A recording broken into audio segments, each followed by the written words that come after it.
Sejam bem-vindos a mais um Positivecast Transformação, aqui na Positividade FM 104.5, e hoje muito felizes de estar aqui com o Bernardo Amaral, sócio, diretor-geral do Qualistage, que tem uma história incrível do Metropolitan ao Qualistage. São 30 anos de jornada. Seja bem-vindo, Bernardo. Obrigado, Marquinhos, muito obrigado. Assim, muito bacana estar aqui. Eu tenho uma ligação assim, muito forte com a rádio, a positividade, que é a rádio que eu escuto, porque eu sou roqueiro de natureza e é talvez a única rádio no Rio de Janeiro que toca rock and roll também, pop rock e tal. E também com o Instituto Percepções, né? Que a gente tem uma parceria boa lá no Qualistage, uma coisa assim importante, bacana. E você quando você e o Meinha fizeram um convite para vir aqui, eu aceitei, assim, porque eu acho que assim, a gente falar um pouco da história como um todo, né? É bacana, mas ter esse foco bacana, inclusão, isso eu acho que é algo que eu sei que para várias pessoas, mas eu particularmente tenho prazer em falar disso, porque isso é algo que eu gosto e tal. Acho que poderia fazer mais, sempre, mas eu acho que se todo mundo fizer uma parte e tal, já contribui. Mas já está avançando muito com o Qualistage, e é uma felicidade você estar aqui, papo que você teve agora ao vivo, no ar, com o Markson Miller, e realmente é um orgulho, né? De longa data você estar aqui hoje. Mas, Bernardo, eu queria primeiro te perguntar como é que a música, como é que o entretenimento entrou na tua vida? Como é que você se aproximou dessa área? Olha, quando eu fui perguntado já sobre como que eu entrei na música, eu percebi que eu dava uma resposta que era quase sempre igual. Assim, por que você começa a trabalhar com música? Porque você gosta de música. Não necessariamente porque você gosta de música, você vai trabalhar com música. Mas você, quando começa a trabalhar com música, normalmente é porque você gosta de música. O meu caso, especificamente, que eu era um cara que sempre adorei música, tal, como eu falei, assim, eu gosto de alguns estilos, mas basicamente rock and roll é o estilo que eu mais gosto, que eu mais escutei na minha vida. Eu tive, na verdade, uma escola dentro de casa, né? Existem várias pessoas na vida, e eu acho muito bacana isso, que construíram a sua história do nada, do zero, não tiveram ajuda dentro de casa por circunstâncias eram outros segmentos que trabalhavam, ou por dificuldades da vida e tal. Assim, o meu caso não. Assim, eu tive uma escola, uma faculdade dentro de casa, com meu pai principalmente, minha mãe e meu irmão. Todos sempre trabalharam nesse segmento. Obviamente, meu pai e minha mãe antes, tal, né? Então, eu sempre olhei para o segmento do entretenimento com uma coisa assim, muito forte, porque é a referência que você tem até dentro de casa. Uma vez, a gente estava no antigo Banana Café, que meu pai criou, sei lá, em 90, 91, acho. Seu pai, Ricardo Amaral, né? Ricardo Amaral, exatamente. E tem gente que, às vezes, repetindo só essa parte que, eu fiz a minha história, self-made man e tal. Assim, não, eu tive portas abertas e empurrões do meu pai e da minha mãe muito fortes. E, aliás, isso é um orgulho para mim, e que bom que eu tive isso. Isso não desmerece nada o meu caminho, porque a porta eles abriram, o empurrão eles deram, outras oportunidades. E depois eu trilhei o meu caminho, em grande parte da vida junto com meu pai, e depois sozinho, mas assim, eu agradeço e acredito muito a ele isso, né? E aí, um dia no Banana Café, ele sentou comigo, eu devia ter 19 anos e tal, acho mais ou menos. E ele disse, eu tenho 3 projetos que eu vou fazer. Um é uma casa de espetáculo. Eu falei, é esse que eu quero. Primeiro. Falei, mas eu nem falei os outros 2. Eu falei, mas é esse que eu quero. Depois eu perguntei, só curiosidade, quais são os outros 2? Um era o Parque da Xuxa, que acabou não saindo, e o outro era a Estação do Corpo, aquela academia que foi na Lagoa. Só que eu perguntei depois para ele, mas eu agarrei nesse por quê? Porque eu adorava música. Eu comecei a trabalhar com música, eu gosto de música. Então, e aí então eu falei, eu devia ter meus 19 anos. Então isso eu devia ter 20, talvez, porque aí eu entrei no ano seguinte na obra do Metropolitan, em 93. No Via Parque, no shopping. Que era a construção do Via Parque. O Via Parque inaugurou no final de 93 e o Metropolitan no meio ali de 94. Né? Já estava previsto o Metropolitan? Não, o Sérgio Dias, ele era o arquiteto do shopping.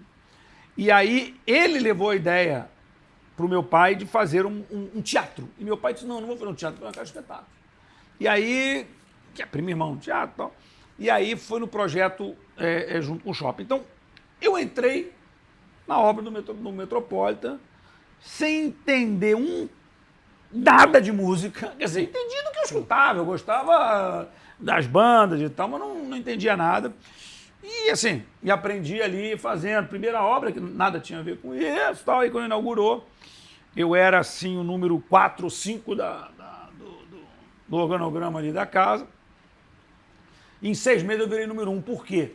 Porque todas as pessoas estavam assim de mim. Uma teve uma oportunidade de morar fora, a outra ficou doente, a outra surtou porque não aguentou o negócio, a outra não deu certo. E de repente caiu no meu colo interinamente, e de repente, sei lá, um ano depois, um ano e meio depois, eu descobri que eu não era mais interino. Então, aquele interino que virou. E aí eu fiquei 8 anos, quer dizer, 7, né? Porque esse período eu fiquei 7 anos à frente do Metropolitan. A gente vendeu o Metropolitan, aí 20 anos depois eu voltei como quadro-stage. Sim. E como você se preparou? Porque assim, a gente pensa que a casa de espetáculo é o show em si, né? Mas você é um empresário e é um gestor, que eu já tive a oportunidade de conhecer. Como é que você se prepara para ser o gestor de uma casa de espetáculo? Assim, gerir uma casa de espetáculo é gerir uma empresa como qualquer outra. Qual é a diferença, basicamente, é que você tem que ter um convívio, uma história com as pessoas que lidam com esse mercado da música, porque assim, metade é você administrar uma empresa. Como você administrar uma casa de espetáculo, você tem uma boate, um bar, um restaurante, um centro de eventos, assim, estou falando de segmentos correlatos, né? Não é muito diferente. Onde é que mora a diferença? É onde você tem que ter essa tua relação com o mercado, esse conhecimento. Conhecer os empresários, conhecer alguns artistas até, conhecer pessoas do meio da rádio, conhecer o Marcos Miller, conhecer, entendeu? Assim, você tem que conhecer as pessoas, que é onde você gera os negócios. Uma coisa é você gerar os negócios, saber o que pode dar certo, o que não pode, o que funciona, o que você tem que ajudar a lançar, porque precisa de uma ajuda, e você também é ajudado por outro lado. E você tem a administração de uma empresa em si, a parte de operação, a parte administrativa, a parte de produção e tal, aí tem uma série de coisas. Assim, hoje acho que existem até faculdades tal, que te ensinam, mas cara, esse é o tipo da coisa, assim com outras profissões, que você aprende fazendo. É óbvio que todo esse ensino teórico que você pode adquirir num curso, numa faculdade, é sempre muito importante, coisa que eu não tive. A minha faculdade foi dentro de casa. Mas o professor estava em casa. Meu professor estava em casa. Só que meu professor, ele era de outro segmento, de bares, boates, restaurantes. É diferente, mas como eu estava dizendo, é primeiro mão da história, de operação tal. Só que meu pai também ele foi arrendatário do Golden Room, do Copacabana Palace, que tinham shows e tal.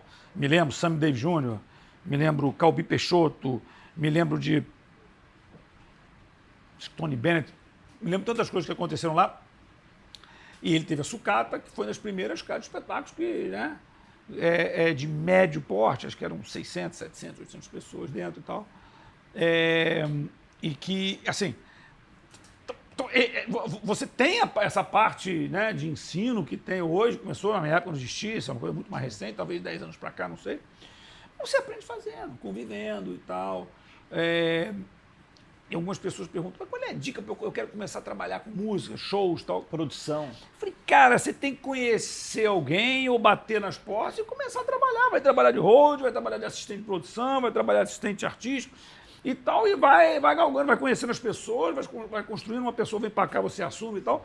Entra, vai tentando, porque, assim, é diferente de você que se forma em Direito e vai estagiar no escritório de advocacia que só aceita pessoas que estão se formando em Direito ou acabaram de se formar em Direito. Não é o caso, você não precisa ter uma formação disso.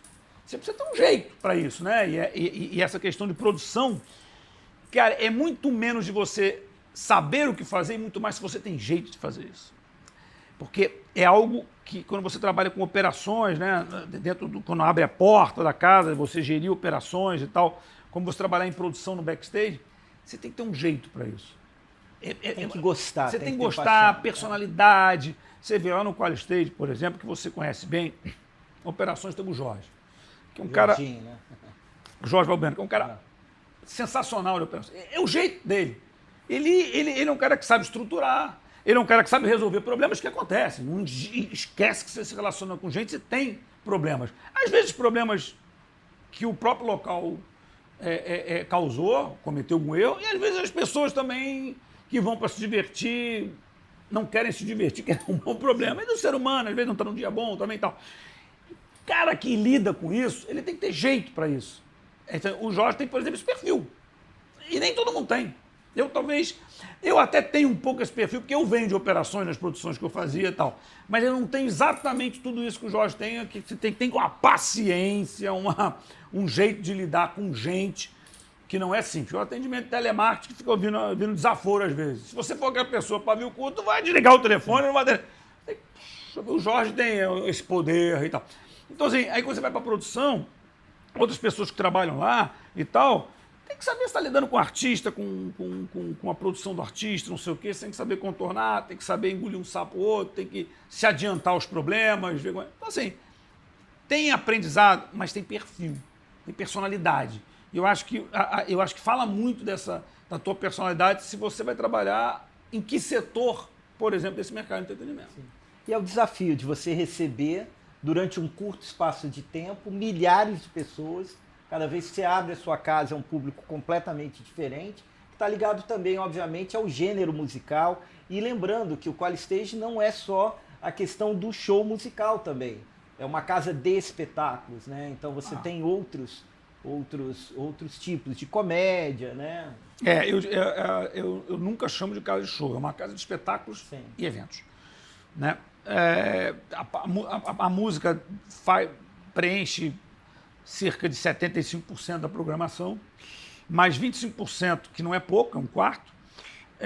A gente tem muito teatro infantil, a gente tem muito comédia, né? O stand-up, humor. A gente, inclusive, tem um festival que a gente faz, esse ano vai ser a segunda edição, na verdade, ano que vem, em janeiro, que é o Humor Contra-Ataca. A gente tem eventos corporativos, eventos sociais, que é formaturas, colação de grau, tem de empresas. Assim, tem dança, né? Teve o Momex, por exemplo, uma dança maravilhosa que esgotou 3 dias e tal. Então, assim, é uma casa de espetáculos. E como você falou, cada vez se abre um pouco diferente. Assim, aí, por ser um pouco diferente, você tem aí um consumo em si de entretenimento, né? De forma de se divertir, de quem chega mais cedo, chega mais tarde.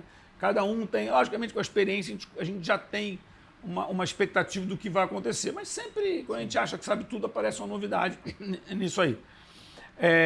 Mas, assim, receber gente é você saber que você, né, tá lidando com o público, tá lidando com pessoas completamente diferentes umas das outras, pessoas que têm as suas necessidades particulares, às vezes, e você não pode ser engessado. Você tem que entender que você tem que ter uma flexibilidade com isso e tal. Esse trabalho, por exemplo, que o Percepções faz com a gente, né? Eu sei que você vai entrar nesse tema, porque além de ser muito relevante, ele é um tema que você trabalha muito bem nele. Mas, assim, você tem que ter esse olhar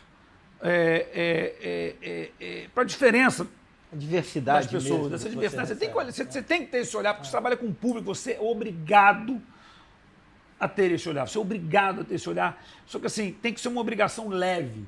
Tem que ser uma obrigação que você sabe do seu compromisso e disso, e não como uma obrigação impositiva. Entendeu? Eu acho que as leis existem para ser cumpridas e acho que elas são importantes, mas acho que as pessoas deveriam fazer isso até pelo devolver um pouco para a sociedade tudo que a gente tem em casa, né? Nossas famílias, amigos, saúde, alegria, uma condição financeira legal. A gente sabe que o mundo não é feito só de maravilhas e sorrisos, né? Claro.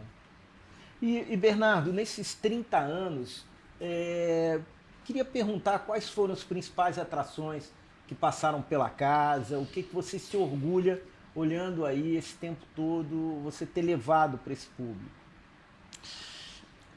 Cara, assim, a casa, né, completou agora, em setembro passado, 30 anos.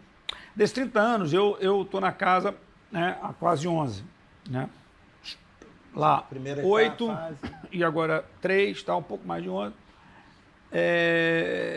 Os primeiros anos foram uns anos assim, bem relevantes, porque era a primeira casa de espetáculos projetada para ser uma casa de espetáculos. Então ela tinha um conforto sonoro, né, de acústica, de lugar, de visibilidade e tal, de tamanho, que propiciou, com o dólar 1:1, que era o plano real, né, então propiciou a vinda de muitos artistas estrangeiros e além de várias temporadas, que é o principal da casa é o artista nacional. Mas por quê? Sempre foi. O cachê? Porque assim, algumas coisas. O tamanho da casa, você poderia vender uma quantidade de ingressos e pagar o cachê. O cachê estava, quando era estrangeiro, Atrelado ao dólar 1 dólar. para 1, acaba se tornando mais barato. E era uma novidade. Então, acho que. E tinha condições técnicas que os outros lugares no Brasil não ofereciam. Então, acho que somando isso tudo, foi um sucesso absurdo os primeiros 3, 4 anos da casa. Absurdo, absurdo. Cara, tiveram muitas coisas legais, assim. A gente teve o Pavarotti, Plácido, Carreiras, separadamente. Sim. Tivemos todos. Tivemos o Momix lá atrás, que teve esse ano, mas teve lá atrás. Boé Bolshoi, Kirov, Stomp e tal. Na música brasileira é tudo. Roberto Carlos, Caetano, Bethânia, Gil, Gal, Cássia, Barão, Capital. Aí eu não vou parar de falar, porque são 30 anos. Então, assim... É muita coisa, né? É muita coisa que teve. Assim, de especial, a gente vai, assim, que a gente trouxe, assim, acho que realmente o Pavarotti foi um marco muito forte, né? Foi um marco muito forte. Acho que o artista que mais pisou no palco foi o Roberto Carlos, que é um orgulho absurdo pra gente, que é o maior artista nacional. É indiscutível isso. Tiveram, assim, tantas coisas bacanas. Mamonas Assassinas foi uma febre. Na época, pô, foi sensacional. Pô, assim, aí eu vou... E pessoalmente, vou parar. Bernardo Amaral, o que você gostou de trazer, mas ali no teu particular mesmo, que você gostou? Assim, como eu te falei, eu tenho uma pegada mais pro lado do rock. Assim, pessoalmente, assim, tiveram algumas coisas que eu falei, o Charlie Brown Jr., que eu citei até pro Markson aqui na possibilidade. O Barão Vermelho teve aquele show álbum deles, que foi maravilhoso, o Capital Acústico.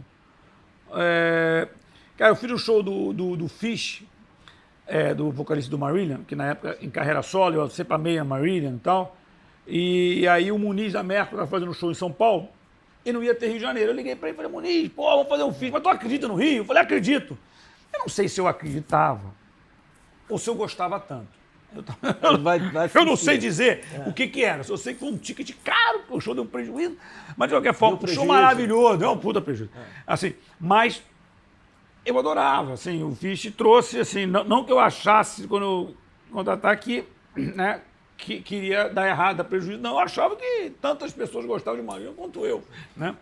E não é que vendeu, assim, não vendeu o suficiente para se pagar, mas, assim, a casa estava bacana. Então, tiveram vários shows. O Kitaro foi um show que eu particularmente gostei muito. Eu repito o Charlie Brown, porque eu tinha uma ligação com o Charlie Brown, tanto com o Chorão, com o Champion, o Marcão, o Thiago, sempre tinha uma ligação muito forte, fiquei amigo deles.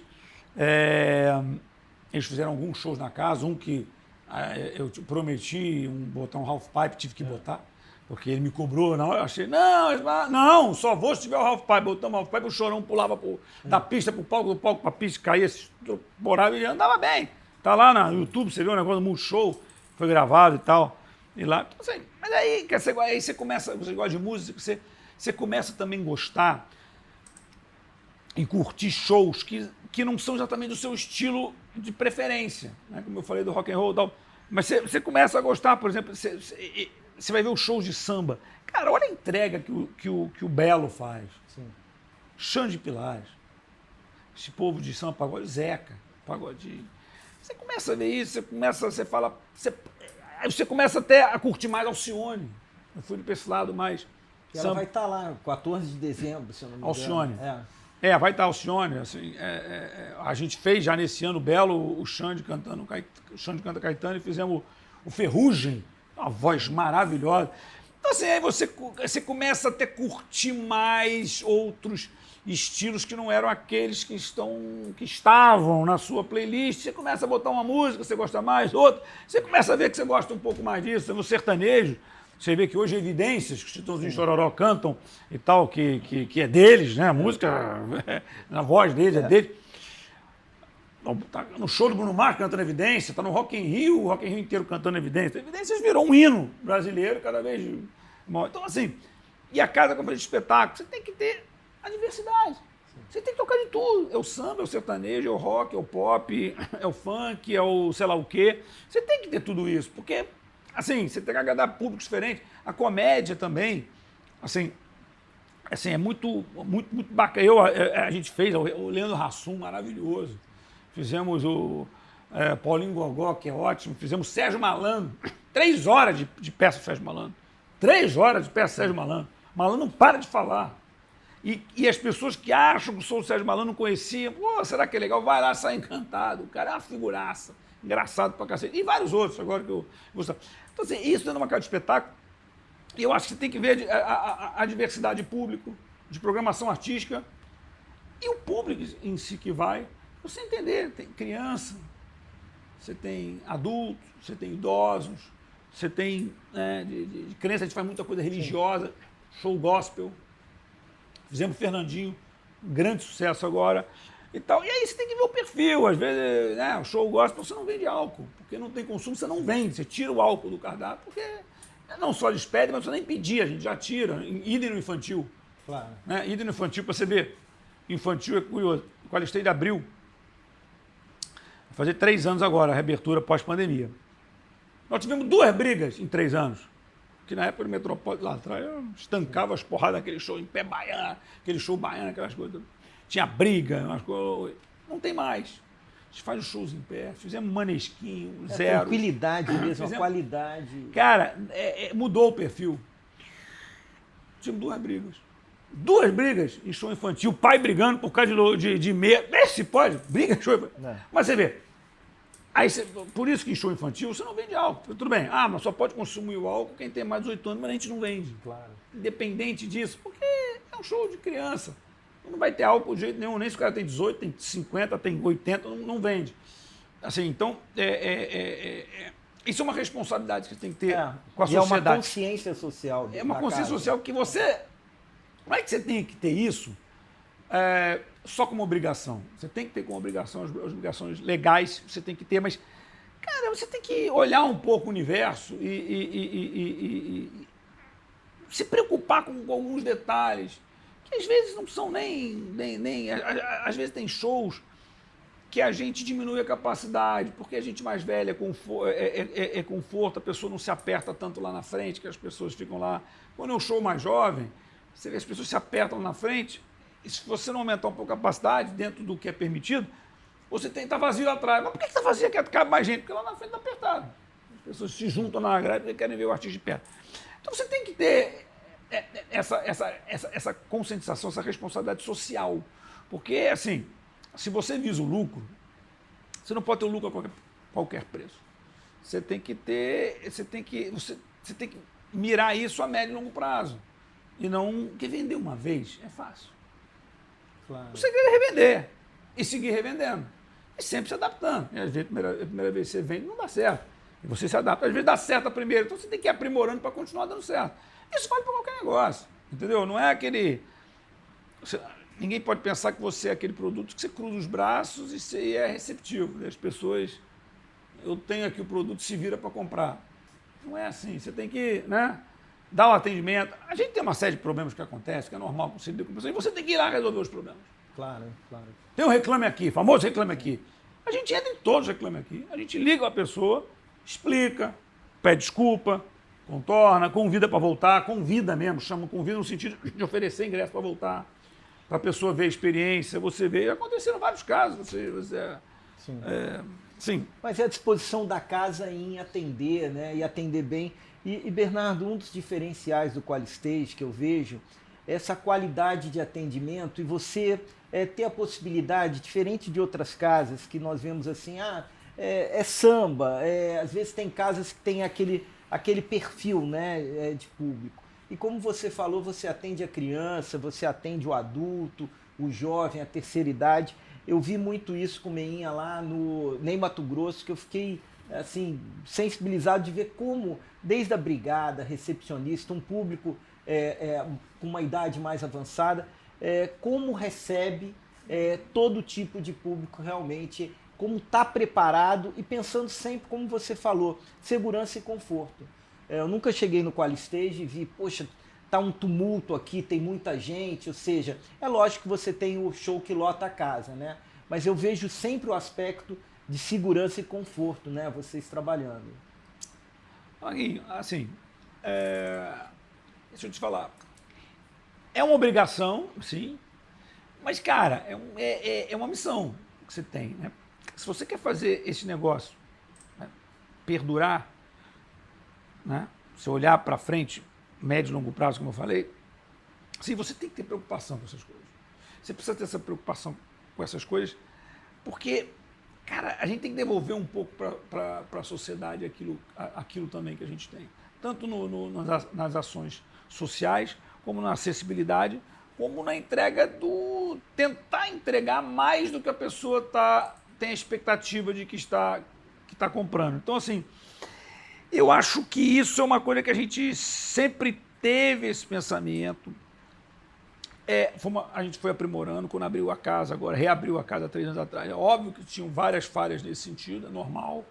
E a gente foi, né, tanto que a parceria com Percepções era para trazer, né, essa visão, esse conhecimento de vocês, para agregar na nossa operação, para entender como é que a gente resolve todas essas questões para tentar agradar a questão de autistas, a questão de acessibilidade de pessoas em cadeira de roda, que eu aprendi com você, né, alguns termos que você deu o curso para a gente lá.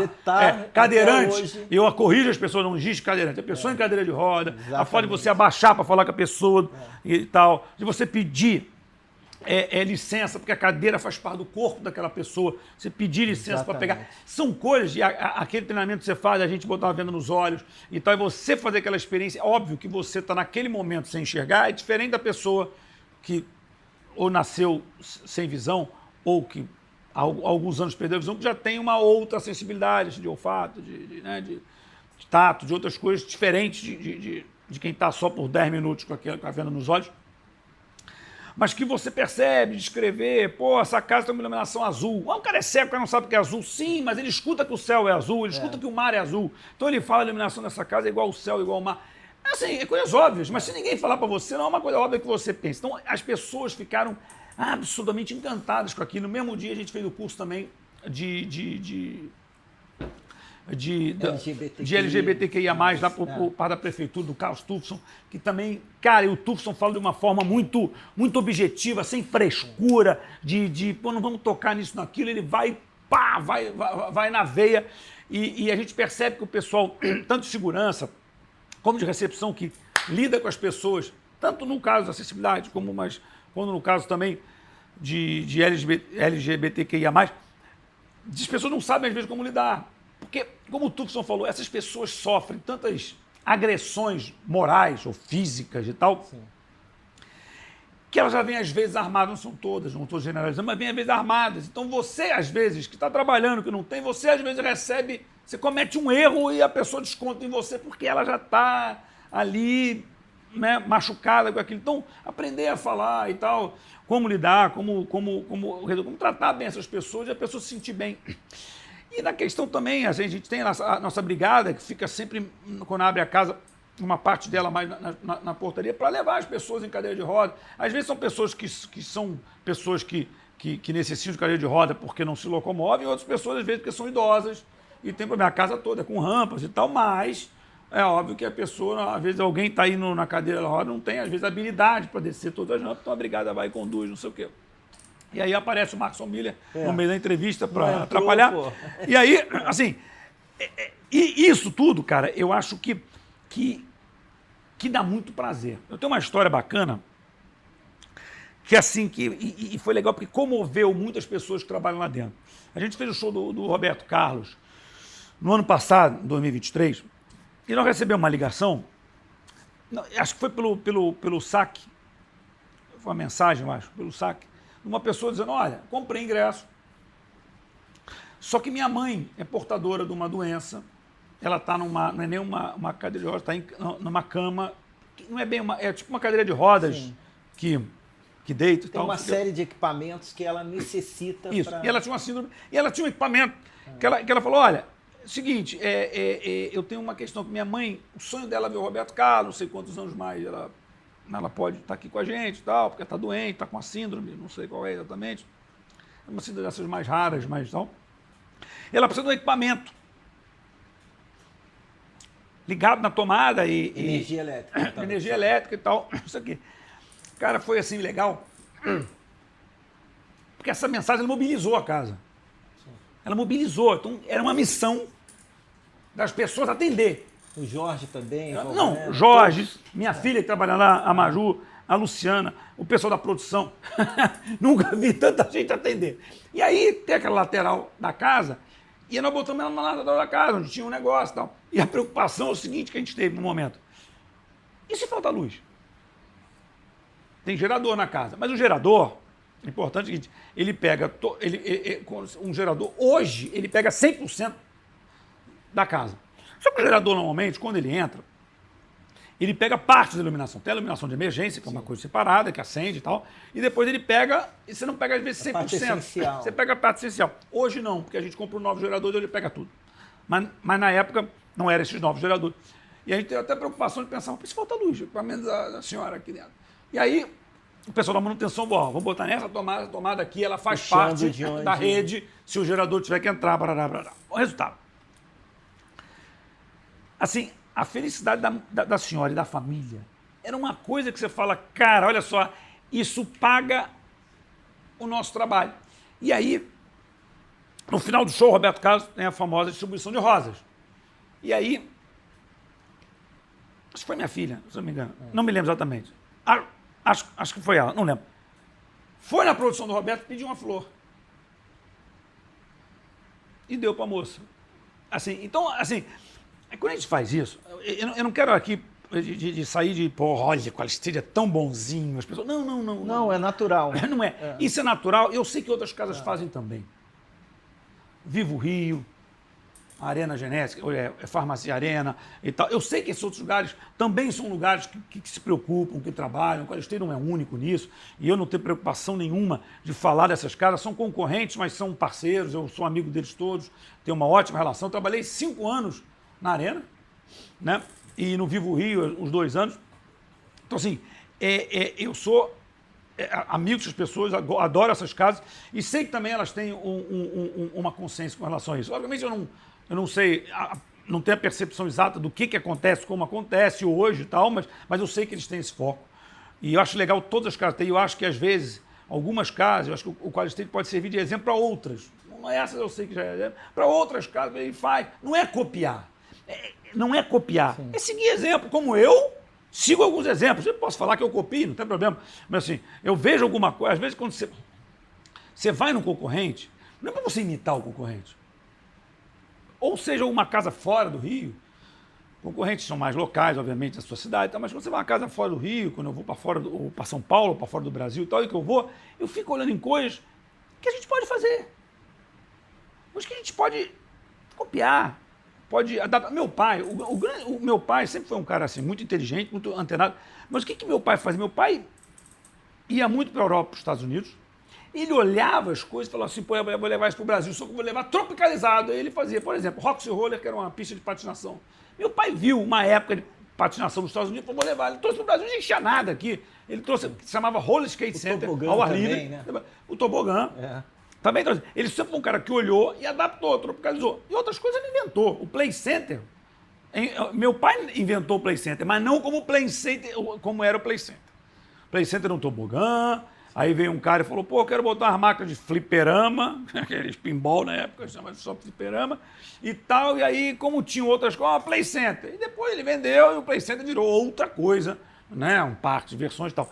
Então, assim, você olhar as coisas e ter referências. Trazer o bom exemplo. Cara, na boa, assim, e eu vejo isso muito... Isso acontece também em outras coisas, programação. Às vezes teve um artista que você não se tocava, ou talvez não tivesse esse olhar de potencial e tal, dando em outro lugar. Você vai, ele faz nesse outro lugar e você convida para fazer. E acontece, eu faço aqui, também convidam lá.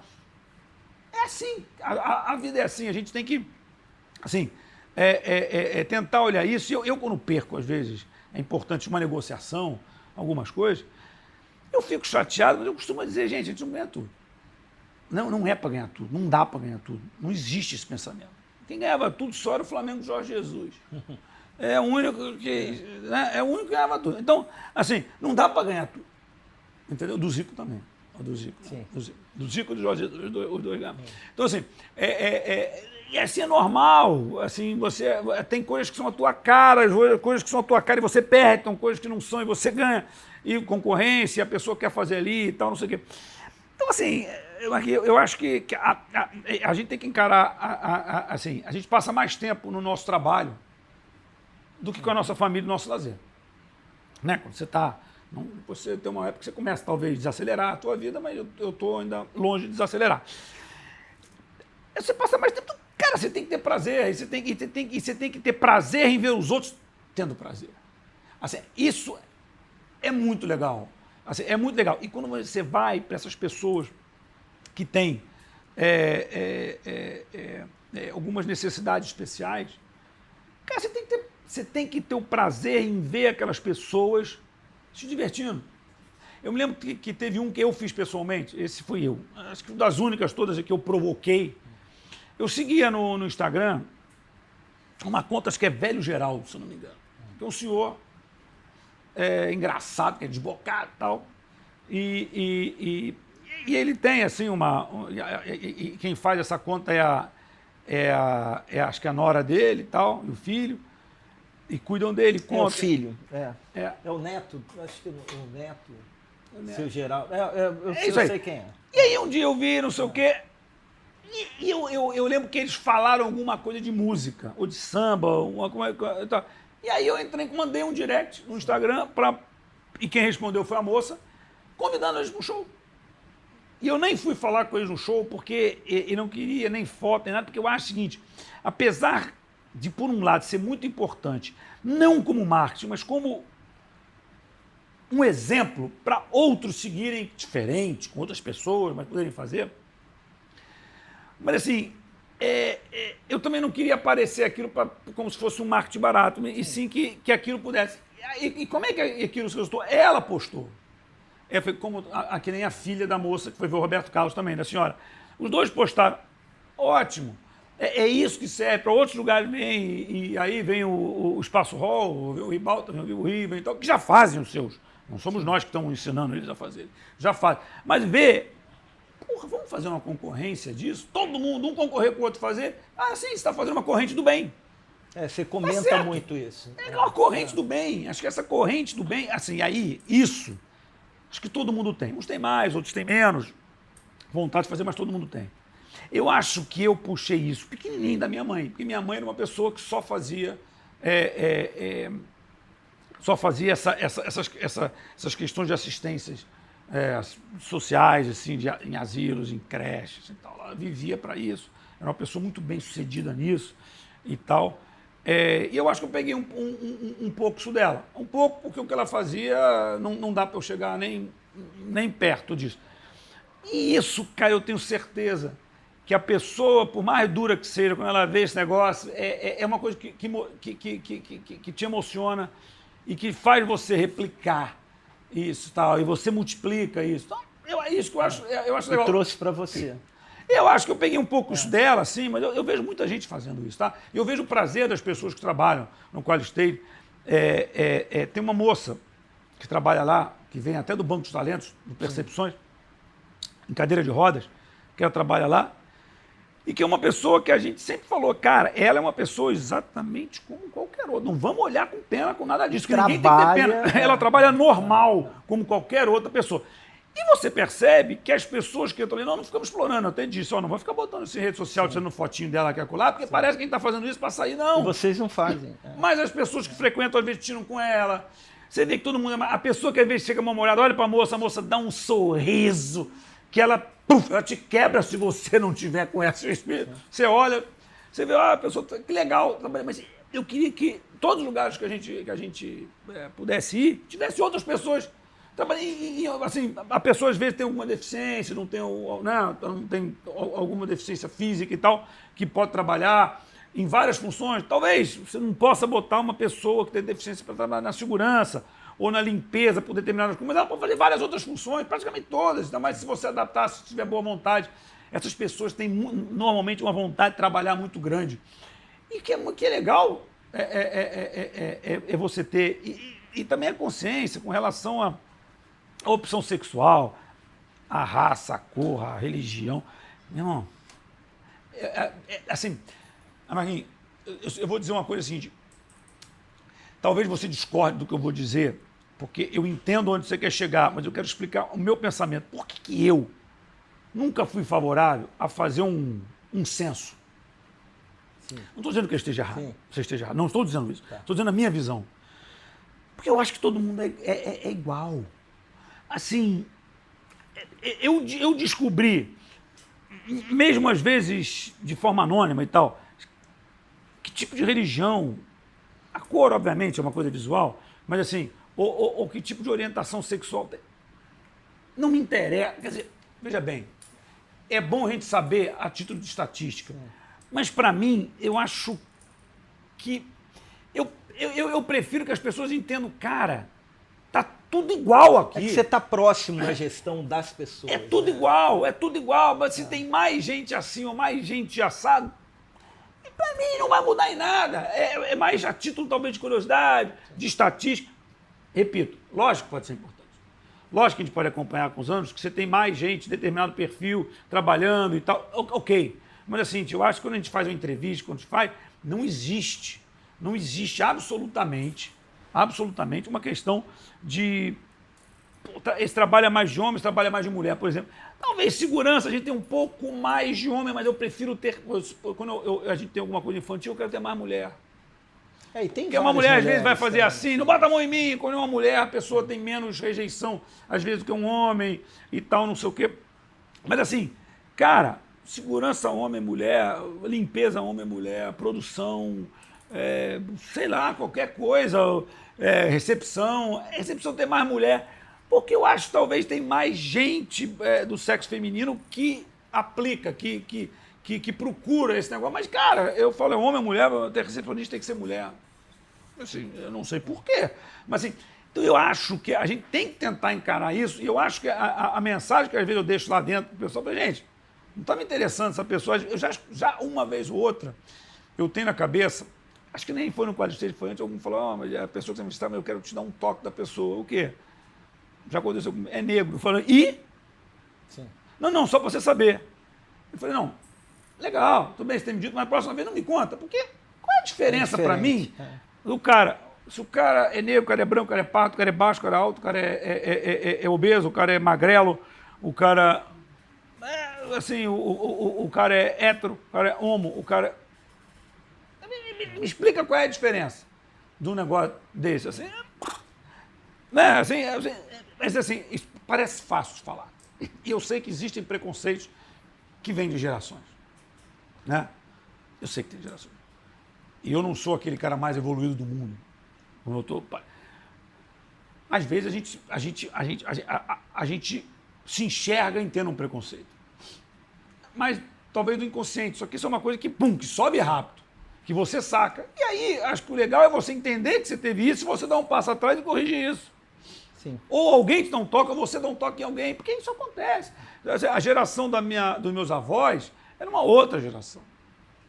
Quando é que você imaginava a geração dos meus avós? Não sei se talvez meus avós, mas talvez bisavós, mulher não votava. Sim.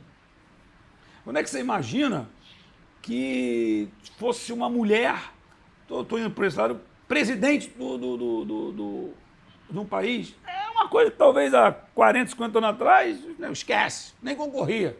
Então, assim, e às vezes a gente vê essa questão, que eu escuto muitas mulheres, não porque as mulheres defenderam a mulher.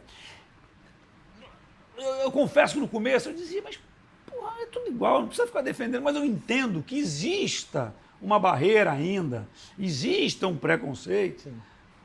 de parte da sociedade. Então é essas pessoas que quem dirige esteja defendendo, eles estão certos. É que nem cota na universidade. Assim, quando as pessoas falam cota de negros, eu me lembro que muita gente foi contra.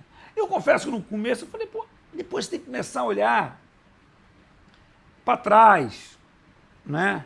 Quantos anos foram de escravidão? Há quanto tempo teve a abolição da escravatura e tal?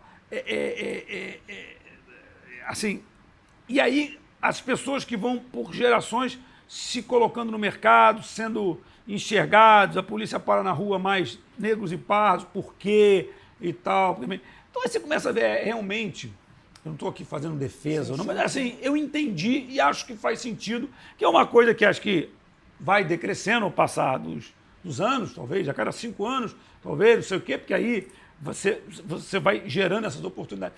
Mas assim, isso são coisas que têm que ser debatidas, têm que ser discutidas. Como você falou uma série de coisas para a gente na sua palestra, coisas que são às vezes óbvias que você nunca tinha parado para pensar. É a questão de parar para pensar sobre parar para pensar. São questões naturais na sociedade, que deveriam ser naturais no ambiente de trabalho, numa empresa, numa casa de espetáculos, e não são. Mas isso, Bernardo, vem muito de você. Da questão de você ser, não sei se adequa essa palavra low profile, realmente querer trabalhar isso com naturalidade, ser verdadeiro naquilo que você pode ou não fazer. Então eu vejo muito que a transformação do QualiStage vem do teu perfil de gestão, vem do que a gente chama de acessibilidade atitudinal, ou seja, às vezes é preferível não ter, e é duro dizer isso, uma acessibilidade física que seja ideal, mas você ter pessoas que estão preparadas realmente para atender. E eu falo com naturalidade, a gente atende outras casas de espetáculos, hoje o QualiStage, ele no Rio de Janeiro, ele é exemplo de acessibilidade e principalmente da acessibilidade atitudinal, ou seja, a preparação que você promoveu, você investiu, deu essa liberdade, que a brigada, que a recepção, pessoal A e B, hoje tem um garçom que ele tem um filho que é surdo e ele sabe Libras, ou seja, se chegar alguém que precisa do atendimento de Libras, ele vai ter. E você, até vejo que você fala muito dessa questão de não querer se promover, né? E ao mesmo tempo fala a questão de que o QualiStage vire um exemplo para outras casas de espetáculos. Não existe concorrência nessa área de inclusão, né? Na verdade, você mesmo falou, poxa, eu quero fazer um trabalho cada vez melhor para poder chamar os outros e sensibilizar da importância disso, né? Cara, isso é uma dualidade que eu tenho, porque ao mesmo tempo que eu sou low profile, isso é algo que tem que ser vendido como exemplo. É óbvio que aí, né, QualiStage, o que é o QualiStage? É um patrocínio tipo Name Rights da Qualicorp. Então, assim, e que tem, a Qualicorp tem, como é uma grande empresa, um investimento em ESG forte. E para eles é legal que um local patrocinado por eles siga esse caminho. Né? É importante. Então, assim, eu tenho a obrigação de fazer isso por um lado. Eu só não queria que isso, de certa forma, aí vem minha dualidade, que isso pudesse soar como marketing barato. Você querer... É isso que eu acho importante. Só que eu entendo que tem canais Você nem usa que eu posso fazer. Na verdade. Pois eu não uso, mas eu acho que a gente tem que divulgar um pouco mais isso e mais como, assim, como exemplo que às vezes sai como QualiStage, é óbvio, mas às vezes a casa de espetáculos no Rio de Janeiro, às vezes e tal, que você não precisa exatamente vender o nome, você tentar servir de exemplo como outros servem de exemplo pra gente. E a gente tem falhas, não tenha dúvida, nós temos falhas. Então, alguém vai dar aqui na semana que vem lá e vai dizer, falaram pra cacete, chega aqui, olha aqui. Falhas acontecem, o conceito ele existe. A gente tenta implementar ele da melhor forma possível, mas existem falhas. Por quê? Públicos diferentes, configurações diferentes. As pessoas, às vezes, existe um giro um pouco de pessoas que trabalham e você não consegue implementar o conceito para novas pessoas tão rápido. Então, acontece. A brigada é uma brigada que a gente exige muito isso. Nós temos um líder na brigada, que é o Stabile, que é um cara excelente, focado em pegar... a casa abre, ele é focado em pegar as pessoas que estão precisando de acessibilidade, né, de cadeira de rodas, os brigadistas, que são quem levam. Com naturalidade, que a pessoa está indo lá para se divertir, né? Ele fica doente com isso, doente no sentido Sim. focado nisso. Assim, a recepção tem a líder, que é a Érica, o Jorge, que comanda essa equipe inteira, o Ian, que é o braço direito do Jorge. Então, as pessoas têm esse foco. O pessoal da segurança e tal também, que é liderado pelo Marçal, pelo Canela, pelo Fábio, são pessoas que têm essa visão. O Fábio tem um filho autista, Exato. Ele revela isso abertamente. Ele revela isso, é um cara que tem um ótimo trato com as pessoas. As pessoas são diferentes também, a gente tem que entender que tem gente que trabalham, as pessoas que têm mais jeito para lidar com o público, outros para lidar com outro público e tal. Você tem que ter a habilidade de tentar encaixar aí as peças no momento certo. Mas, cara, óbvio, assim, eu faço questão de repetir, é óbvio que tem erros. E vão se repetir. A gente tem que, na verdade, tentar ajustar eles. Que os erros que aconteçam sejam novos erros e não erros antigos que se repetem, na verdade. Mas eu acho que assim, o que eu quero dizer é o seguinte, fazer o bem faz bem, né? Existem algumas frases que as pessoas falam. Sim. Fazer o bem. Não, e fazer o bem faz vontade, bem. Né? E sorriso contagia. E desculpe. Pessoas às vezes estão gritando, você para, ok, peço desculpa. Então, às vezes uma discussão, qual é a melhor forma? Você pede desculpa, aquela discussão dá uma parada, porque você fica tentando justificar o tempo inteiro. Às vezes, obviamente, o cliente, aquela história, regra número 1, o cliente tem sempre razão. Regra número 2, se o cliente não tiver razão, é porque você não aprendeu a regra número 1. É, o Steve Leonard. Agora, a regra número 3, às vezes o cliente não tem razão mesmo, e você precisa demitir o cliente. Então, assim, eu escutei essa frase, às vezes tem que demitir o cliente. Sim. Você não pode dizer que ele é cliente, ele tem a razão. Às vezes, a pessoa está num péssimo dia, limite. Ou não tem limite, e desculpe, você não é obrigado a aceitar coisas além do limite. Só que assim, você tem que atender o cliente da melhor forma. Só que você tem que entender que as coisas têm um limite, porque tem seres humanos trabalhando ali. Às vezes tem um garçom, o cara está gritando, está humilhando o garçom. Desculpa, o garçom não é obrigado àquilo. Então você tira o cara e diz, não, aqui não. É um respeito a quem está trabalhando. Primeiro você tem que ter respeito ao cliente. Muito. Só que o cliente também tem que ter respeito a você. Eu sei de casos eu que falo o muito atuou nessa eu falo muito isso quando eu entro num táxi, o serviço de táxi não era um bom serviço, melhorou muito. A entrada do Uber fez talvez o táxi melhorar um pouco, porque virou uma concorrência. Hoje o táxi, na minha opinião, tem um serviço melhor até do que o Uber, uma opinião minha só. E às vezes eu converso muito adoro conversar com o taxista. Eu fico perguntando quem você vota, o que você acha do prefeito, o que você acha disso. Eu estou indo para minha casa para o Qualistage, estou indo para o Bia Park. O Bia Park tem uma casa, conhece o cara, eu conheço. Aí eu escuto o que ele fala, às vezes não conhece, o que ele fala, o que o cliente dele fala.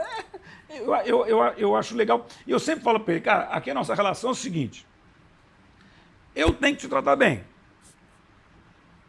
Você tem que me tratar bem. Eu pago a tua corrida e você presta um bom serviço. Acabou. Essa é a nossa relação. Então, assim, as pessoas têm que entender que o fato de você pagar alguém, se está pagando, aquela pessoa está prestando um serviço. Talvez nos Estados Unidos e na Europa existe uma visão um pouco mais clara disso. Né? Você vai numa casa de espetáculo ou numa arena, nos Estados Unidos, você comprou o setor 10 lá em cima, aí você vê que o setor 5 lá embaixo está vazio. Experimenta sentar. O cara te tira pelo cabelo de lá e você não vai falar nada. Aqui, muitas vezes não respeitam essa pessoa que está ali, o lanterninha, antigo lanterninha, né? Não, eu vou ficar aqui, ninguém me tira daqui. Não vou sair. Lá fora, o quê? Experimenta falar isso. Vai aparecer 3 caras, pá, a fazer assim, você vai te jogar na rua e não vai reclamar com a polícia, não, porque você ainda vai ser preso, o que você fez. Então, assim, eu acho que isso aí é uma coisa bacana, mas, cara, não é simples. Não é simples. Às vezes o erro vem até do exemplo. Eu, que sou o diretor, às vezes eu cometo um erro. E eu queria falar eu tento não cometer, mas cometo. É humano, entendeu? Às vezes tem gente que te irrita numa profundidade. Mas você tem que tentar. E outra coisa, cometer o erro acontece, mas você tem que talvez sacar que você cometeu e depois consertar o erro e aprender para tentar. Aquele erro não comete não, comete outro erro depois, mas não esse. Né? Isso acontece. E, assim, o exemplo é importante. E é importante mais quando o cara vê você fazendo, porque se a pessoa que trabalha com você vê você fazendo, ela pode achar que ela pode repetir, para o bem ou para o mal. Então, assim, é importante, o exemplo ele é muito importante. Eu não vou dizer que eu seja o melhor exemplo. Assim, conceitualmente, eu sou um ótimo exemplo. Mas na prática, às vezes, né, você pode cometer um erro e tal. Mas assim, acho que a receita é você tentar corrigir. Tentar entender que você errou e tentar explicar que você corrigiu, pedir desculpa e tal, ou não repetir e tal. Você falou duas palavras interessantes, né? Fazer o bem, né? Bem e exemplo. E, Bernardo, eu entrei na Folha de São Paulo em 1992, acabei sendo diretor dos jornais do Grupo Folha, e eu conheci sua mãe, a Gisela, lá pelos idos de 96, 97, 98. Alguns eventos que ela fazia, desde jantares ou eventos ligados à área de cultura, ela pedia apoio para o jornal, tanto na parte da redação, como também pelo próprio marketing, para dar esse apoio. E me chamava muita atenção, primeiro, ver que sua mãe ela fazia aquilo que ela realmente gostava de fazer, né? Tinha uma variedade de causas incríveis, porque de repente era uma criança, era um idoso, cada hora era uma causa diferente, né? E legítima. E eu ouvi uma entrevista sua em que você dizia que ela tinha esse conceito dos 3 Bs, né? Do braço, bolso e boca, né? Que todo mundo pode ajudar. Ela chamava até de boca, ela falava, minha mãe é de outra geração, né? Então ela tinha umas palavras curiosas que ela usava, que hoje não se usam mais. Então a boca ela chamava de bico. Né? Tá certo. Que era na ordem que ela falava, era braço, bolso e bico, né? Que ela falava. Porque assim, o braço é o seguinte, pô, você podia ir comigo lá no almoço, por exemplo, ela fazia sempre o aniversário dos velhinhos da Casa São Luís para Velhice, lá no Caju, né? Ela levou para lá, no aniversário dos velhinhos, Roberto Carlos, Xuxa, Pelé. Não preciso falar do resto. Xuxa, Roberto Carlos e Pelé, tu já foi lá no topo da cadeia, né? Ela levou nesse dia. Nesse aniversário, que era a primeira ou última terça-feira de cada mês, sei que ela era encarregada de levar e tal, essas personalidades pro aniversário. Então ela falava, mas se você não tem tempo para dar um pouco desse braço, desse trabalho, de ir lá, sei o quê, ajuda financeiramente. O que você puder. Tem muito dinheiro, ajuda mais. Tem menos, ajuda no que você puder e tal. Ela nunca perturbava muito, ela perturbava e ajuda. O tamanho cada um dava o seu. Ela pedia ajuda para os outros. E o terceiro é o seguinte, bom, se você não tem tempo para ajudar trabalhando, se você não tem dinheiro para dar, pelo menos vai um dia conversar com alguém, faz uma ligação, ajuda alguém. Então, é o que ela falava, era o braço, o bolso e o bico. Ela falava. Então, e ela vinha, isso que eu estou dizendo, ela ia aprimorando cada vez. Ela fazia, minha mãe faleceu com câncer, mas ela ficou muitos anos. E ela venceu o câncer, e depois, acho que pela idade, obviamente, depois, mas ela ficou, se eu não me engano, mais de 15 anos nessa batalha, só que assim, talvez 10 anos ela foram bem, ela venceu durante 10 anos, depois acho que foi mais 10 anos até, mais de 15 anos até o total. E aí ela era palestrante, acho que era Bayer, contratava, chamava Sobreviventes do Câncer. O nome eu acho que era esse. E era uma palestra que rodava capitais, né? E minha mãe sempre doava até o cachê dela, mas ela recebia passagem, o hotel, fora do Rio, e um cachê. Não sei se era um cachê simbólico, era um cachê mesmo, não sei, mas ela doava e tal, não sei o quê. E aí, eu achava curioso isso, eu nunca tinha visto a palestra dela.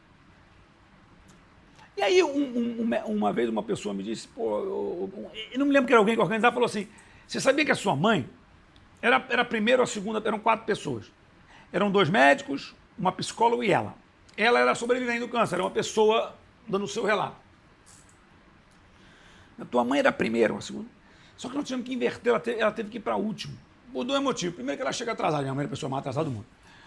E o segundo que é o seguinte, quando ela acaba a palestra, ela bagunça o negócio, todas as pessoas saem para querer falar com ela e não sei o quê, vira uma confusão. Então a gente botou ela por último, que ela não cria esse problema das pessoas querendo falar com ela. E tá. Aí escutei isso, falei, entendi que minha mãe fala as coisas. E aí, uma das últimas palestras do circuito era no Rio de Janeiro, no Fashion Mall. Eu fui, eu vou lá ver esse negócio. Quando eu sentei, eu entendi. Porque ela falava, ela era a última, ela falava umas coisas tão engraçadas. E aí, ela falava umas coisas, ela batia na mesa, vem cá, a plateia era muito mais de mulheres. Tá? Eu não sei se era voltado mais para mulher, de câncer de mama, não sei se era isso, mas era a plateia, se não me engano, era basicamente de mulheres. E a mãe engraçada falou, vem cá, vocês estão com essa cara aí de tristeza porque vocês acham que vão morrer amanhã? Você sabe que se ele morrer, vocês estão entregando o marido de vocês para outra. É isso que vocês estão querendo? Ela falava umas coisas maluquices, as pessoas tomavam um susto. E ela falava, então é o seguinte, vamos lá, vamos negócio, sabe por quê? Você não quer ver teu filho mais tempo? Deu neto, vai nascer teu neto, já nasceu, você não quer curtir, então vamos embora. Levanta, porque é isso aqui que ganha. E não sei o que, ela contava. E eu, minha mãe, porra, eu olhei e falei, que isso, rapaz? Porra, caiu uma coisa dentro dela ali, e aí, não, toda a palestra dela é assim mesmo. Eu falei, cacete. E quando acabava, fazia um fila para ela. E ela ia dando o telefone dela para todo mundo. Puta, o telefone parava de tocar, tudo. E o que eu quero dizer com isso?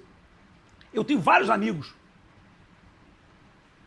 Amigos, pessoas que eu conheci, se tornaram amigas, pessoas que eu conheci que falavam a mim, minha mulher adora sua mãe. Legal, ela conhece. Não, ela foi na palestra. Ou ela viu tua mãe na televisão na palestra. Então é o seguinte, assim, o foco da minha mãe sempre foi ajudar órfãos, idosos e tal, em asilo, não sei o quê. Depois que ela teve o câncer, ela continuou com esse foco, mas ela também investiu muito em ajudar pessoas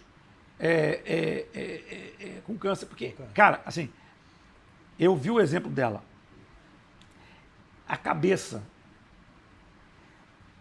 é algo absolutamente fundamental para essa briga, para essa luta contra a cabeça.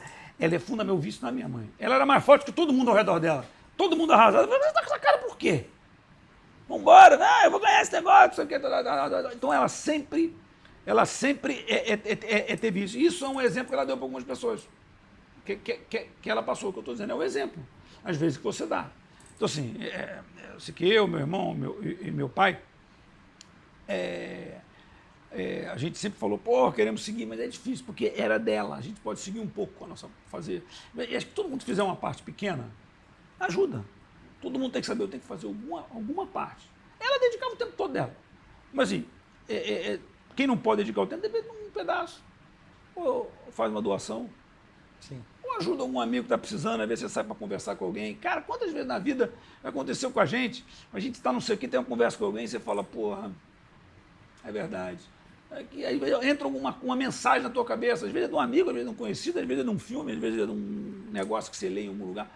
Então, isso é legal. Agora, eu precisaria fazer muito mais do que eu faço, porque esse meu discurso está bonito, mas eu acho que eu não faço perto disso que eu estou dizendo, mas eu gostaria de fazer. E eu acho que quando eu conheci o Instituto Percepções, eu achei muito legal, porque foi quando eu vi que eu tinha uma oportunidade, talvez, de me aproximar um pouco disso. Por quê? Porque você às vezes precisa de alguém que tem um canal para você conseguir se inserir nele. Porque você ir do zero, como é que eu ajudo? Como é que eu ajudo? Não sei como é que eu ajudo. Mas você, o Qualistage, você, Bernardo, entre as ações, né, que, assim, na verdade, quando você está sendo inclusivo para o seu público, não importa, obviamente, que ele está pagando o ingresso, mas efetivamente você está dando oportunidade para aquela pessoa poder participar. Tudo bem que, obviamente, é através do ingresso, né? Mas eu destaco a questão do ingresso solidário, né? Queria que você falasse um pouquinho, porque assim, o próprio Instituto Percepções, nós já doamos muitas toneladas de alimentos que foram obtidas, e como o nosso foco também o que a gente fala da sobreposição de vulnerabilidade, nós levamos alimentos para famílias que têm pessoas com deficiência, pessoas idosas. Eu mesmo, final de semana, mandei vídeo para você, pro Jorginho também. Então, assim, queria que você falasse um pouco dessa iniciativa que não é divulgada, mas leva efetivamente alimentos para famílias em vulnerabilidade, né? Assim, o ingresso solidário é uma coisa que, né, já existe há algum tempo, né, em vários lugares, e a gente resolveu fazer assim, uma forma de promocionar os ingressos, um preço especiais, ajudando pessoas. E aí 1 quilo de alimento, às vezes é um agasalho, depende da época e tal.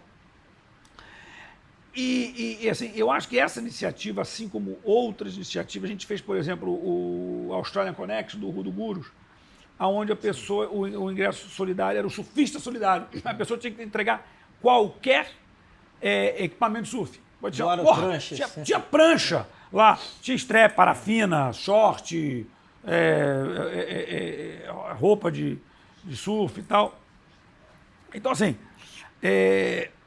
isso funciona, as pessoas gostam, as pessoas se envolvem. E aí é legal você entregar isso depois, você ver que pessoas foram ajudadas e tal. E eu acho que tem outras iniciativas mais que a gente precisa criar, contribuir. Uma das ideias que eu tive, acho que não implementamos ainda, e aí eu ia trazer para você, que a gente tem lá, né, o telão da casa, a casa passa por ano quase 500 mil de pessoas pela casa. E a gente tem lá, antes do show, passa 4, 5 vezes aqueles filmes, né, de patrocinadores, dos shows que vão vir, aquelas coisas todas. E a gente tentar fazer um filme sempre de cada mês, ou sempre de uma causa. De uma causa, ou para se conscientizar, ou para você doar, assim, alguma creche, algum asilo, algum instituto, alguma coisa que você possa ajudar, porque as pessoas são totalmente abertas ainda. Às vezes as pessoas não têm acesso ainda e você tem que facilitar o acesso das pessoas a isso. Porque a pessoa está no seu dia a dia, está trabalhando e tem que bater na porta dela, tem que esbarrar, tem que passar por ela para ajudar ela a te ajudar. Né? Não vamos esperar, você não faz nada, não vou te ajudar a fazer nada. Ah, porra, ajudou a pessoa a fazer. Utilizar isso, mas isso é pouco. Mas esse pouco que se multiplica. Entendeu? Por exemplo, tem uma revista chamada Traços, que a gente está começando a fazer uma parceria, que é uma revista que custa, eu não sei se eu vou dizer certo, mas custa R$10. R$3 vai para a revista, custa a revista, R$7 vai para as pessoas que vendem. E quem vende são pessoas em situação de rua. Né? E o Bernardo Araújo, que trouxe isso para a gente, uma revista, se eu não me engano, é de Brasília, não sei se eu estou falando certo, e o Bernardo é um dos colunistas, foi ele que trouxe. E é uma coisa legal que a gente queria botar nos camarins, para os artistas ver, ou tentar vender na saída para as pessoas que estão e tal, não sei o quê. Então, assim, isso são coisas que eu acho que é importante. Cada um fazer um pouco a sua parte. Isso, cara, isso retorna. Não que você tem que fazer porque retorna. Você tem que fazer porque isso te dá prazer, primeiro. Mas isso retorna, isso multiplica. Isso é legal. Não conheço ninguém que não goste disso. Mas tem menos paciência, menos tempo, mas todo mundo gosta. E a gente percebe, né? Inclusive porque hoje essa conversa, ela saiu de música, né? A gente ouve sempre você falando de música, também o teu perfil de empresário, e hoje a gente falou de inclusão, né? Da questão de valorização de pessoas, da diversidade. E, Bernardo, queria te fazer uma pergunta. Foram 30 anos, né? Embora você tenha passado um período fora, produzindo, mas sempre no meio musical, né? O que você pensa para os próximos 30 anos? O que o Bernardo Amaral pretende, tanto agora na área musical, como também, como você falou um pouco, nessa parte social? Cara, assim, os próximos 30 anos, eu acho que durante esse período de Covid, a gente teve acesso a coisas que a gente ou não conhecia, ou não usava tanto, ou não investia, que são coisas tecnológicas, plataformas de reunião, os pedidos de delivery mais diversos, algumas redes sociais, lives, coisas assim e tal.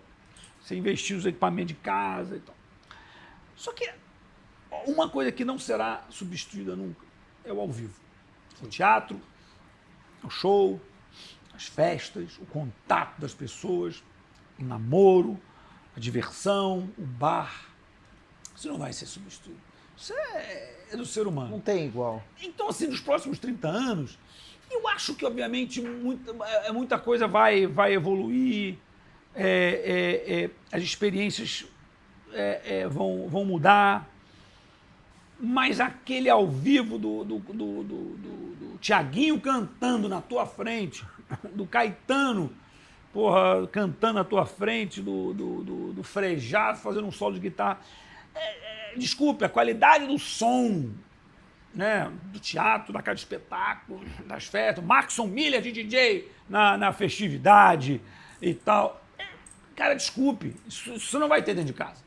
Né? Você vai sair. Então, eu acho que nesses 30 anos, falando de uma casa de espetáculo, cara, eu acho que muitas coisas de tecnológicas, de você conseguir comprar ingresso, da forma de você ir para o show, da forma de você conseguir consumir alguma comidinha, uma bebidinha no evento, talvez você ter alguma lembrança digital, algumas coisas. Eu acho que tanta coisa, a inteligência artificial, que eu acho que vai se inserir nesse contexto, mas mesclando sempre com essa parte humana. Mas eu acho o seguinte, essa questão do ao vivo, que é o que a gente efetivamente investe, tanto no teatro, como na música, como no stand-up, você pode ver o Fábio Porchat fazendo um show na televisão, você sentado no sofá da tua casa, você pode. Mas você estando numa mesa ou numa cadeira de teatro, a gente prefere fazer stand-up em mesa. Por quê? Porque a pessoa consegue beber, comer um negócio, e você consegue interagir com as pessoas na mesa de rir, porque você está ali para rir, comer, se interagir com as pessoas de bacana. Isso você não vai ter dentro de casa. Quer dizer, tudo bem, você vai ter pessoas sobre a tua cara, mas você está lá no show e você tem pessoas que não são teus amigos, o cara está rindo. Tem uma pessoa que dá uma gargalhada que você achou engraçada. Sim. E tal, não sei o quê. E você... Então, assim, isso é o que eu acho que na próxima década e seguinte e tal. Eu acho que o ao vivo não vai mudar. Ele vai aprimorar. Eu acho que várias invenções, várias evoluções tecnológicas vão acontecer, de você fazer transmissões para o streaming e tal. Mas eu acho que o ao vivo, ele não é supérfluo. A diversão, o entretenimento, ele não é supérfluo. Ele não vai ser substituído. Ele é a primeira necessidade. Saúde mental. É saúde mental.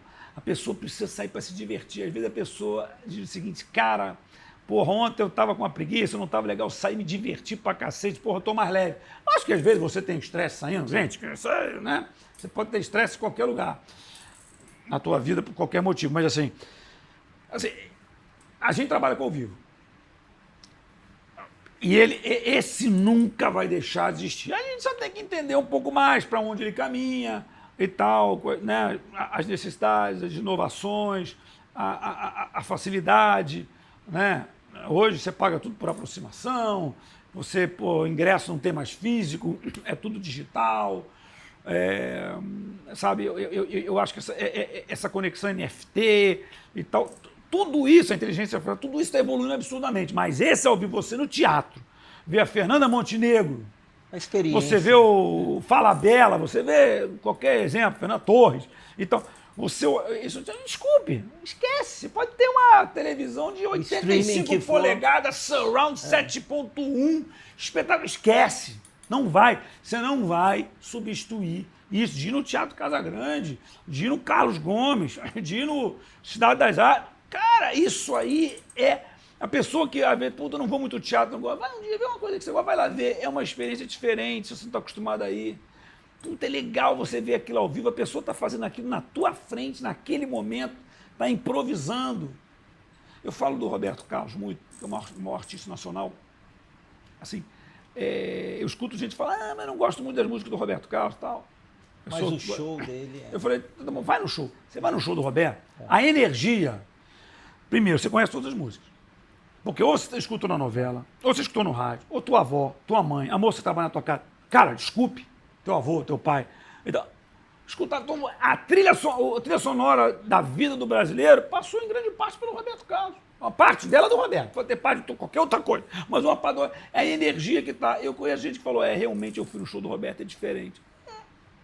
É diferente a energia. E o Roberto Carlos é diferenciado. A energia do Roberto é uma coisa louca. O Roberto Carlos, ele é né, assim, eu já tive a oportunidade, porque desde 94, eu sempre fiz as produções do show do Roberto, como caso ou como produtor fora. Desde 94, 30 anos. Então, minha mãe e meu pai sempre foram muito amigos do Roberto, desde sempre e tal. E eu, assim, tive contato, não sou amigo do Roberto Carlos, Eu adoraria dizer que eu sou amigo. Uma coisa é ter intimidade com o Roberto. Eu não tenho intimidade, eu conheço. Ele me conhece, sempre fez tal, sempre muito gentil comigo e tal, não sei o quê. Você tá na frente do Roberto Carlos é diferente. Eu só vi isso com 2 pessoas na minha vida, o Roberto Carlos e o Pelé. Por acaso eles são os reis. Né? Sim. Assim, são 2 pessoas que eles têm uma energia, alguma coisa, desculpe, sei lá, isso é de Deus, é alguma coisa diferente. Você tá Iluminados. Você tá junto, é uma energia, cara, é uma coisa diferente. Pelé era igualzinho, você vê que ele olha, ele fala com você olhando nos teus olhos, ele pergunta de você, ele não fica só falando aquele estrelinho, não tem isso. Pelé e o Roberto, e aí, bicho, como é que você tá? Me conta o que você tem feito. Eu falei, que o Roberto quer saber o que eu tenho feito? Mas ele é educado, ele só lhe perguntar o que eu tenho feito, eu nem sei o que eu respondo. Mas a gente fala, porra, o Roberto perguntou o que eu tenho fazendo. Ele, no show agora, 30 anos na casa, foi do Roberto. Ele aceitou o convite, pra gente era um orgulho, uma honra ser o Roberto. Ele show 30 anos, a gente teve. E aí ele agradece ao meu pai, que é amigo dele, que criou a casa, construiu a casa, que estava no show, obviamente, tinha que estar.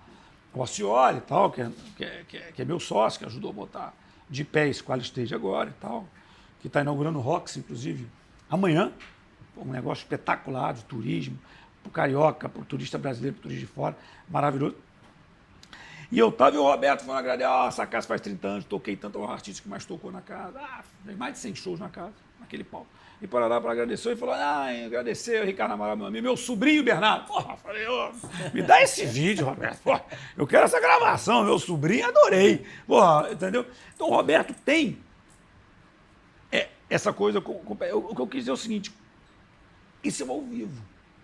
Você não tem essa energia vendo o Roberto Carlos ou o Pelé, você vê o Messi jogando, você vê o Zico e tal.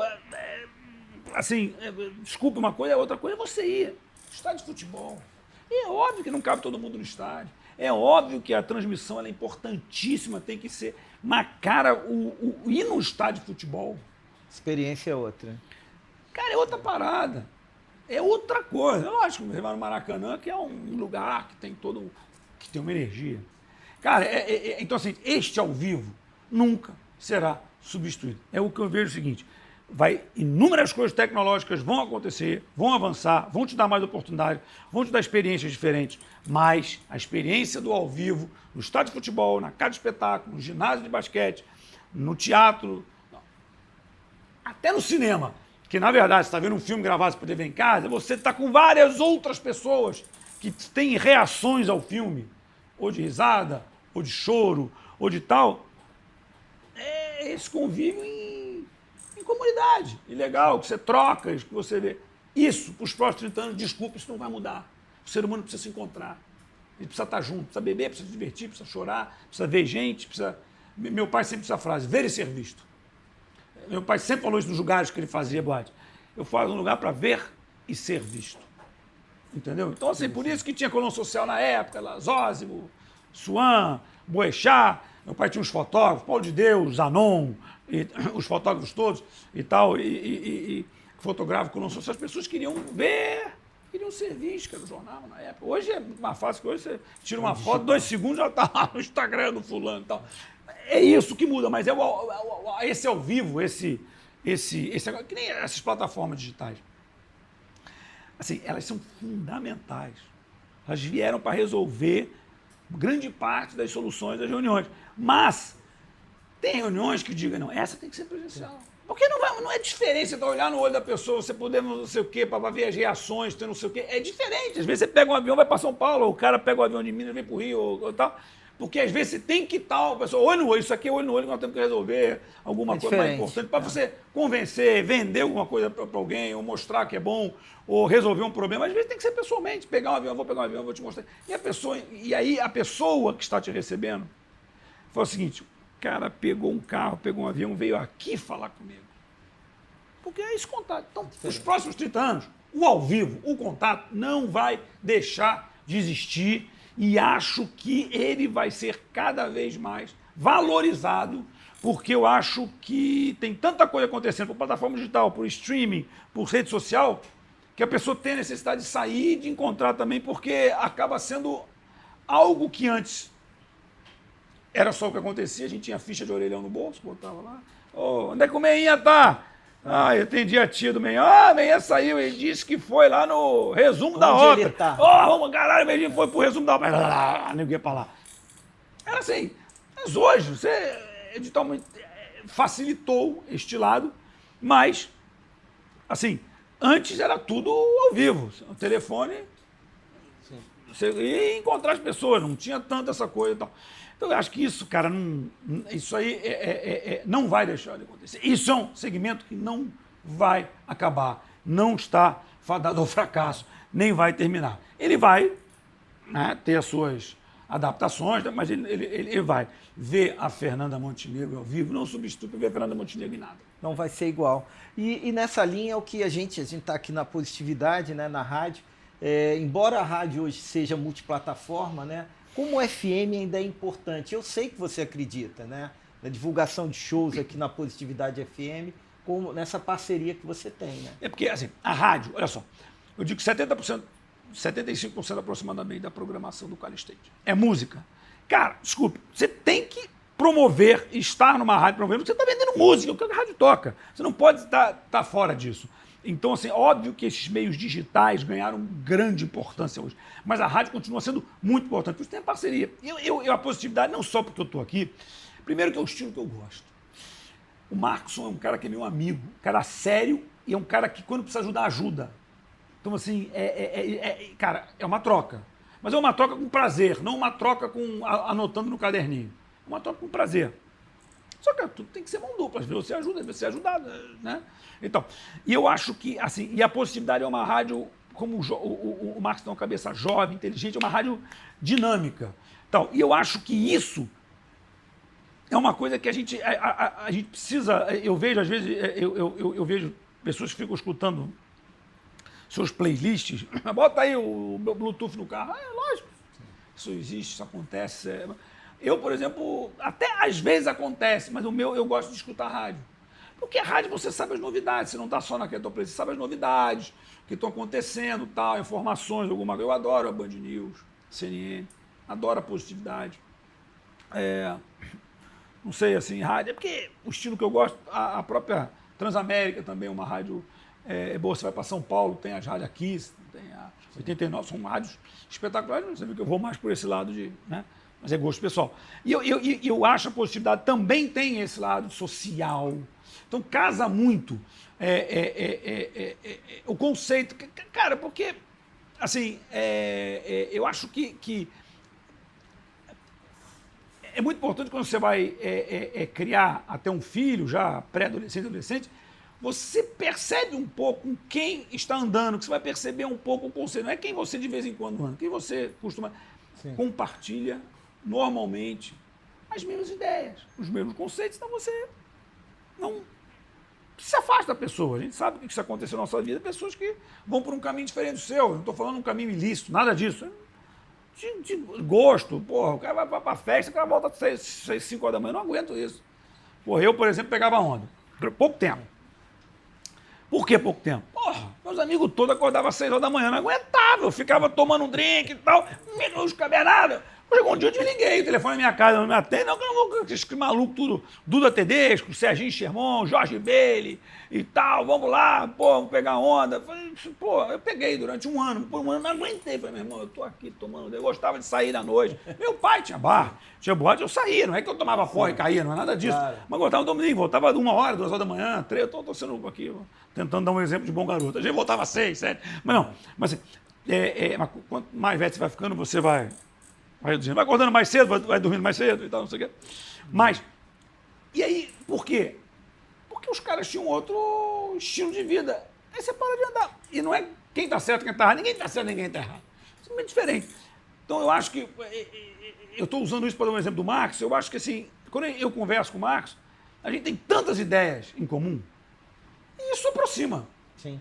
Entendeu? Isso aproxima. E o social pessoas. aproxima também, né? Me lembrou agora o Meinha, teve uma enchente, uma chuva muito forte em Caxias. Foi o carro da rádio, né? Nós levamos alimentos. Eu acho que essa identidade une muito, né? Assim, a tua personalidade, pô, da tua equipe, né? O Jorge Balbueno, o Ian, Luciana, todos que estão lá, né? O Stabile, que você falou. E também o propósito do Instituto Percepções, que é interessante como a gente fica com uma independência de poder sempre fazer a sugestão, saber se aquilo vai adiante, se não vai, e saber que é verdadeira a relação, né, Bernardo? E diante disso, assim, eu queria novamente dizer como essa oportunidade foi rica aqui no sentido de conhecer, né, não só o empresário bem-sucedido, um ator aí na área musical, né, essa produção enorme que foi feita aí com grandes artistas nacionais, internacionais, a força do QualiStage, mas conhecer esse teu lado também mais humano, as suas ideias, e queria te pedir para deixar uma mensagem aí para os ouvintes da rádio, como você já disse, os próximos 30 anos, que mensagem você deixaria transformadora, de positividade, depois de dar um exemplo de como é possível acreditar em pessoas, né? As pessoas que você lida, e esse futuro que, embora venha o digital, venha as tecnologias, a gente ainda vai se relacionar com pessoas, né? Cara, assim, Mark, primeiro eu queria agradecer o convite, porque assim, quando você me convidou eu aceitei na hora, porque assim, eu acho que é legal a gente falar, né? Principalmente para ou servir de exemplo ou alimentar uma ideia em alguém focada nessa questão ESG, essa questão social, essa questão inclusiva.